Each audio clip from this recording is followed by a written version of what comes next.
Shalom, kita akan kembali belajar pendalaman Alkitab studi Biblika Dasar.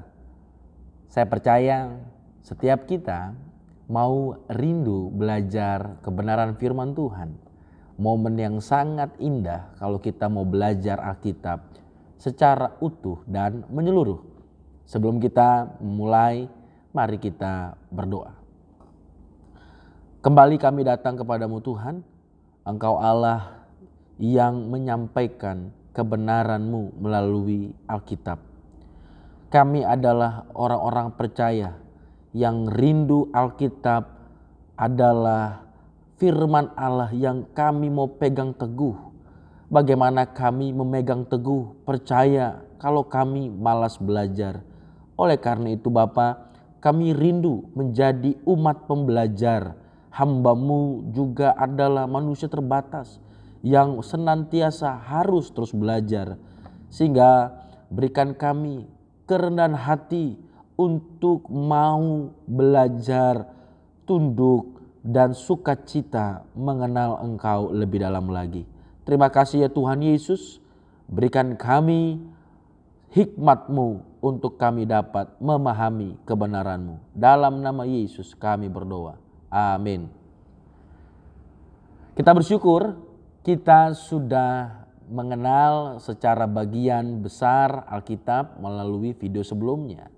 Saya merindukan setiap kita yang mengikutinya dimanapun kita berada. Percayalah bahwa Alkitab bukan bicara tentang Anda dan saya. Alkitab berbicara tentang Allah. Sehingga ini bukan tentang saya, ini bukan tentang Anda, ini tentang Allah. Ini kisah tentang Allah yang mau mengasihi umatnya. Sehingga kita harus mau mengenal pekerjaan, isi hati Allah melalui kebenarannya. Namun juga Alkitab disampaikan kepada kita. Namun bukan tentang kita, tentang Allah. Nah oleh karena itu kita akan menyimak video yang akan disajikan untuk kita mengenal survei Perjanjian Lama. Hari ini kita fokus melihat babak di mana Perjanjian Lama berisi banyak hal yang perlu kita tahu. Dan kita akan belajar langkah demi langkah. Silakan menyaksikan. Mari kita akan belajar mengenal Perjanjian Lama. Ada 39 kitab dalam Perjanjian Lama. Taurat, sejarah, puisi, dan kitab para nabi. Ada 8 tema besar di dalam Perjanjian Lama. Dimulai dari penciptaan. Tuhan Allah menciptakan begitu sangat amat baik. Menciptakan langit dan bumi dan isinya. Dan kemudian Adam dan Hawa yang kemudian mereka jatuh ke dalam dosa. Dan kisah Kain membunuh Habel, adiknya. Lalu kemudian ada kisah tentang air bah, di mana Tuhan menyuruh Nuh membangun batra, menyelamatkan keluarganya yang masih taat kepadanya dari air bah yang melanda seluruh makhluk di bumi. Lalu kemudian manusia membangun menara Babel, tanda mereka orang berdosa yang selalu berontak kepada Allah. Lalu Allah mengadakan perjanjian. Allah adalah Allah yang mengasihi. Dia memakai Abraham sebagai alat kemuliaannya untuk diutus menjadi berkat. Ishak dan kemudian Yakub. Lalu kemudian Yusuf di Mesir diberkati untuk memberkati. Lalu kemudian Tuhan membangkitkan Musa, seorang pemimpin yang dipakai Tuhan untuk membawa umat Israel keluar dari perbudakan di Mesir. Kisah yang sangat fenomenal, kuasa gelap di Mesir dikalahkan oleh kuasa Allah yang maha dahsyat. Dan Tuhan memakai Musa untuk membawa mereka menyembah Tuhan dan beribadah kepadanya. Dan ada 10 perintah Allah yang sangat agung. Selanjutnya adalah mengenai penaklukan tanah perjanjian yang dilakukan oleh pemimpin Yosua yang meneruskan kepemimpinan Musa. Kemudian Israel memasuki babak kerajaan. Bangsa Israel merindukan adanya raja yang memimpin mereka. Lalu Allah memilih Raja Saul, Raja Daud, dan Raja Salomo. sebagai raja yang memimpin bangsa Israel. Dan ada dua kisah nabi yang luar biasa, yaitu Nabi Elia dan Nabi Elisa dalam kitab sejarah. Israel kembali tidak taat kepada Allah setelah Raja Salomo. Kemudian Israel terpecah menjadi dua, Israel Utara dan Israel Selatan, dan hilangnya suku Israel.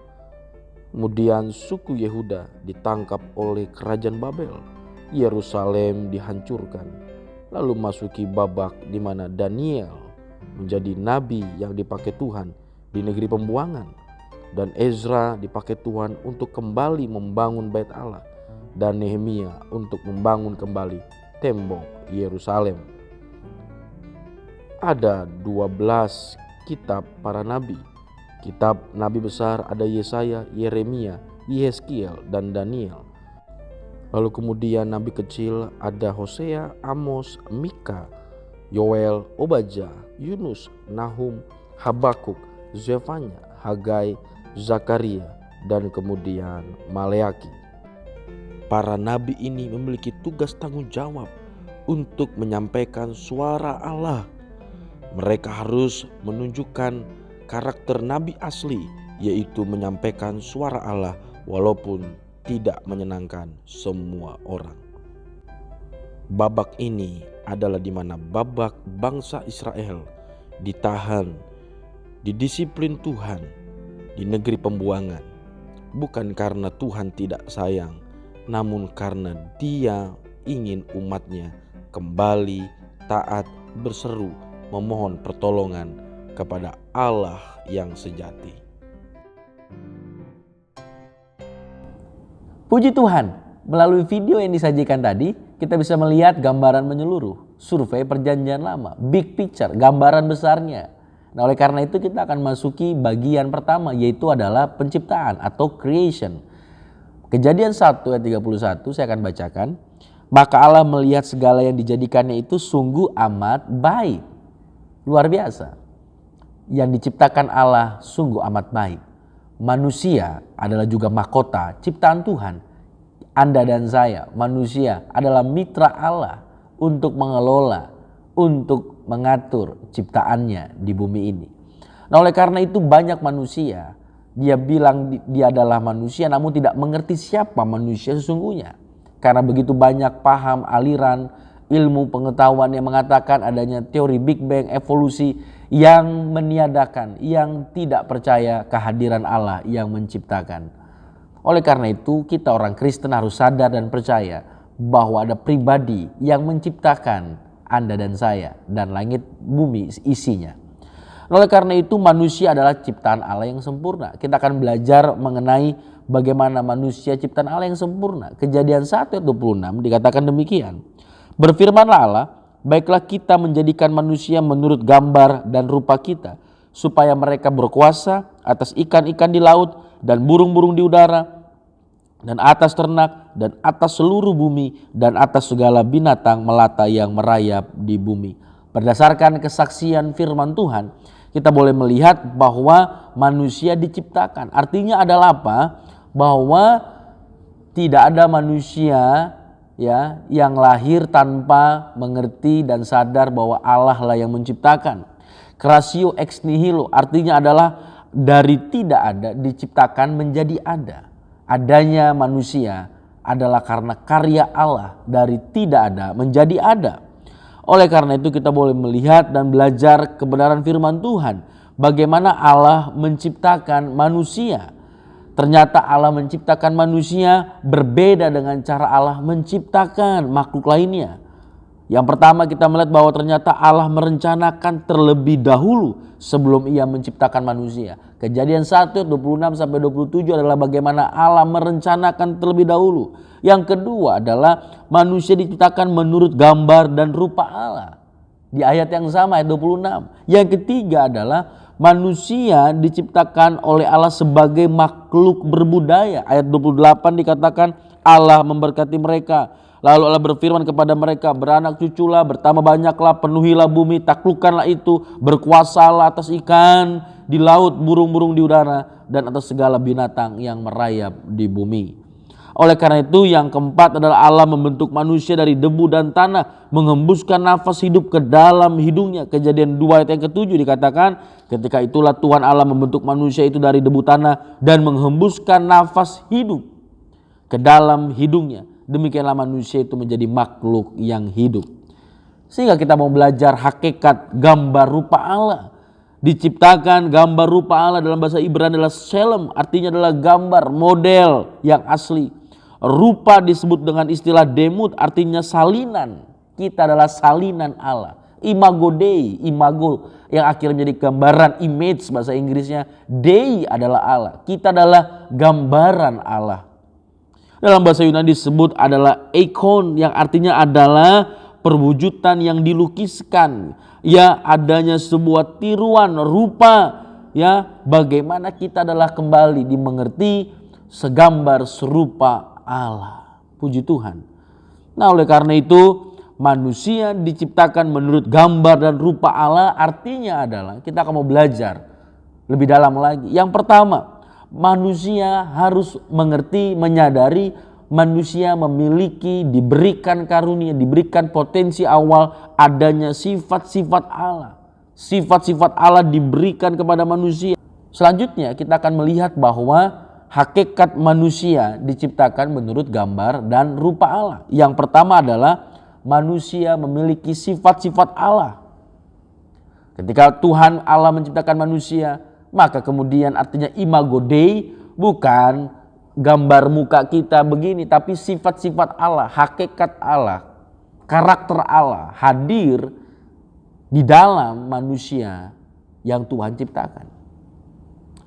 Oleh karena itu, yang kedua adalah manusia diberi kuasa untuk mengolah bumi. Manusia diberi kuasa untuk memelihara ciptaan Allah. Nah, hanya manusia yang diberi kuasa tersebut, bukan makhluk lainnya, Bapak Ibu sekalian.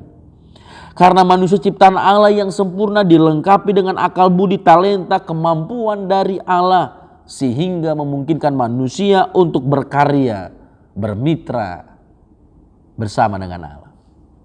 Yang ketiga adalah manusia diberikan kemampuan untuk mempunyai hubungan yang khusus dengan Allah. Manusia adalah pribadi yang diberi kemampuan untuk bergaul dengan Allah. Manusia mempunyai kesadaran akan adanya Tuhan. Itulah manusia sebelum jatuh dalam dosa. Nanti kita akan bahas lebih jauh lagi. Sesungguhnya manusia diberikan kesadaran adanya kehadiran Allah, bahkan diberi kemampuan untuk bergaul dengan Allah. Namun ketika manusia jatuh dalam dosa, terputus hubungan dengan Allah, makanya banyak manusia berontak. Mereka tidak menyadari, mereka sebenarnya tahu Allah, namun mereka memilih berontak, memilih untuk melawan Allah. Itulah dosa. Bukan tidak tahu adanya Allah, tetapi mereka memilih untuk tidak percaya kepada kehadiran Allah. Itu natur tanda dosa. Namun kita boleh melihat kembali ke awal, bahwa sesungguhnya manusia diberikan potensi itu untuk bergaul dengan Allah. Lalu kemudian yang keempat, manusia sebagai gambar dan rupa Allah tidak dapat terlepas dari keterkaitannya dengan Allah. Manusia tidak bisa hidup tanpa Allah. Itulah hakikat imago Dei. Makanya manusia mungkin dia mencari harta kekayaan, atau mungkin dia memenuhi kesuksesan hidupnya, serasa ada yang kurang, serasa ada yang kosong. Memang itulah tandanya manusia gambar rupa Allah, berarti manusia tidak bisa terlepas dari keterkaitan dengan Allah. Sekaya, sehebat, seganteng, secantik, sesukses apapun manusia, ada ruang yang tidak bisa diisi selain hanya oleh Sang Pencipta. Tidak sedikit orang yang membuang gelarnya, ada kisah yang luar biasa, bunuh diri. Kenapa? Ketika sampai di puncak kesuksesan ternyata dia mengalami kehampaan. Kehampaan itu hanya bisa diisi kembali kepada Allah Sang Pencipta. Itu tandanya bahwa manusia tidak bisa lepas, tidak bisa hidup tanpa adanya Allah. Karena manusia dibentuk langsung oleh Allah. Allah menghembuskan nafas hidupnya. Sehingga nafas hidup kita, orang boleh bilang sombong sekarang. Tapi sadarkah Anda dan saya, waktu lahir kita digendong, waktu meninggal kita dibopong. Apa yang bisa kita sombongkan? Tandanya bahwa nafas ini hanyalah titipan. Tandanya manusia sehebat apapun tidak bisa membeli nafas kehidupan, dia bisa beli tabung gas oksigen, namun dia tidak bisa membeli nafas kehidupan. Itu tandanya manusia pribadi yang tidak bisa lepas keterkaitannya dengan Allah. Itulah hakikat imago Dei, itulah hakikat manusia ciptaan Allah, creation, gambar rupa Allah. Nah, sehingga kita boleh melihat kalau kita adalah pribadi yang memiliki hakikat, mengerti, menyadari definisi, fungsi, peran, kita harus mengerti bahwa ada tanggung jawab Anda dan saya, tanggung jawab manusia sebagai gambar dan rupa Allah. Ketika ada gambar dan rupa Allah yang ada dalam diri Anda dan saya, hendaknya diwujud nyatakan dalam kehidupan sehari-hari. Itulah yang harus kita sadari. Ada kepentingan Allah, bukannya kepentingan diri sendiri. Kita hidup bukan hanya untuk kepentingan diri sendiri. Arti dalam makna besar creation babak pertama adalah manusia harus menyadari dia hidup bukan untuk diri sendiri. Dia hidup untuk kepentingan Allah. Dia hidup bukan untuk mencari sekedar keuntungan sendiri. Dia hidup bahkan untuk mengatur, berkuasa, mengelola seluruh makhluk ciptaannya. Mengelola bukan mengeksploitasi. Memelihara bukan menghancurkan, namun lihat dampak dari dosa, Bapak Ibu sekalian. Hutan makin habis, sumber daya alam begitu banyak tidak dikelola dengan baik. Itu tanda manusia rakus, serakah, hanya mencari keuntungan sendiri. Makanya lihat, padahal alam adalah milik bumi, tapi lihat dikuasai oleh para pengusaha-pengusaha yang akhirnya dengan banyak hal intrik, akhirnya lihat baik-baik, rakyat yang seharusnya bisa menikmati hasil kekayaan alam tidak bisa dinikmati, hanya dinikmati oleh segelintir orang. Tanda manusia serakah, tanda manusia, itulah manusia yang berdosa, tidak menyadari bahwa seharusnya dipelihara, dikasih kuasa bukan untuk keuntungan sendiri, namun adanya untuk memelihara. Makanya lihat baik-baik, adanya banjir, ya, adanya mungkin bencana alam yang karena manusia, human error, itu terjadi karena manusia tidak menyadari peran tanggung jawab mereka sebagai gambar rupa Allah. Ya, memang sangat sedih, namun melalui Alkitab kita bisa menyadari, hanya melalui Alkitab lah manusia kembali sadar, manusia diberi kuasa bukan untuk menaklukkan, diberi kuasa untuk memelihara, mengelola sumber daya alam semesta ini yang Tuhan percayakan. Lalu kemudian kita boleh melihat bahwa melalui bagian firman Tuhan ini ada hal yang harus dimengerti. Jadilah gereja Tuhan, jadilah umat Tuhan yang kembali menyadari fungsi, peran, tanggung jawab bahwa kita bergereja, kita beribadah bukan sekedar hanya sampai di gedung gereja. Kita punya tanggung jawab untuk bumi ini. Kita punya tanggung jawab untuk memelihara, mengelola bumi ini. Dimulai dari hal yang sederhana. Janganlah kita buang sampah sembarangan. Janganlah kita menjadi orang yang malah menambah masalah di sekitar masyarakat kita. Setiap kita harus sadar ada tanggung jawab peran kita. Kita adalah gambar rupa Allah. Kekuatan kita bukan untuk menonjok orang, bukan untuk memukul orang, tapi untuk menolong orang. Tapi berapa banyak orang menggunakan kekuatannya untuk membantai orang, bahkan sampai membunuh. Tandanya mereka lupa mereka adalah gambar dan rupa Allah. Sehingga gereja Tuhan punya tugas penting untuk kembali menikmati, mengerti, memahami peran, tanggung jawab setelah kita belajar makna besar dari creation, penciptaan di kitab Kejadian. Kita akan meneruskan tentang kejatuhan manusia dalam dosa di dalam sesi-sesi selanjutnya. Mari kita berdoa. Bapa di sorga, kami bersyukur kami sudah boleh melihat gambaran menyeluruh mengenai perjanjian lama. Dan kami mau belajar hari ini dengan sederhana, yaitu adalah melalui sesi creation, penciptaan. Kami boleh melihat bahwa Engkau menciptakan sangat amat baik. Dan kami mau boleh mengerti kami sebagai imago Dei, sebagai manusia gambar rupa Allah, kami mau mengerti hakikat keterkaitan kami. Kami tidak bisa hidup tanpa Engkau. Dan kami mau menjadi umat Tuhan, gereja Tuhan yang menyadari ada peran tanggung jawab kami di bumi ini. Bukan untuk berkuasa menaklukkan, namun berkuasa memelihara alam semesta ini. Bapa, mampukan gereja Tuhan untuk menyadari peran tanggung jawab panggilannya selain secara rohani, juga secara sosial, juga secara situasi sekarang ini. Gereja menyerukan untuk umat Tuhan mendorong, memajukan setiap bangsa daerah kami menjadi orang-orang yang mengerti peran tanggung jawab, yaitu adalah menyatakan, merefleksikan Allah Sang Pencipta. Allah Sang Pencipta dan kami adalah mitra Tuhan untuk memelihara, untuk menjaga harmonisasi bumi ini. Di dalam nama Tuhan Yesus kami berdoa. Haleluya. Amin.